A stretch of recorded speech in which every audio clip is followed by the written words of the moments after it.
তওবার দৃশ্যটা দেখতে আল্লাহ বড্ড পছন্দ করেন। বান্দা যখন ভুল বুঝতে পারে, মাথাটা নিচু করে চোখের পানি ছেড়ে বান্দা যখন কাঁদতে শুরু করে, এই দৃশ্যটা দেখলে আল্লাহ সহ্য করতে পারে না।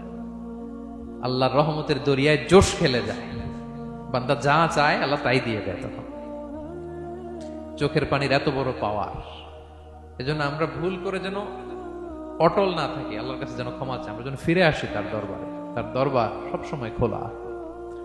এবং তিনি এই তওবার বা ফিরে আসার দৃশ্যটা দেখতে কত পছন্দ করেন শোনেন। রাসূল সাল্লাল্লাহু আলাইহি ওয়াসাল্লাম বলেন, ওয়াল্লাযী নাফসি বিয়াদিহি, তার শপথ যার হাতে আমার আত্মা, লাউলাম তুযনিবু, তোমরা যদি ভুল না করতে, লা যাহাবাল্লাহু বিকুম, আল্লাহ তোমাদেরকে ধ্বংস করে দিতেন। ওয়ালা জাআ বিকওমিন, আল্লাহ এমন এক জাতি তৈরি করতেন, ইউযনিবুন, ওরা খালি ভুল করত, ফায়াস্তাগফিরুন, আর ক্ষমা চাইতো, ফায়াগফিরুল্লাহু লাহুম, আর আল্লাহ তাদের ক্ষমা করতেন।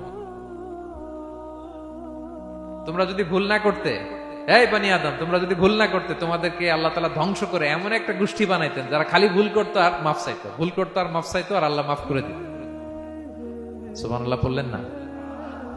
গাফিরিদ যামবি ওয়া কাবিলিত তাওব, তিনি পাপ মোচন করার জন্যই তো তিনি আমার রব, তওবা কবুল করার জন্যই তো তিনি আল্লাহ সুবহানাহু ওয়া তাআলা, তিনি রব্বে কারীম।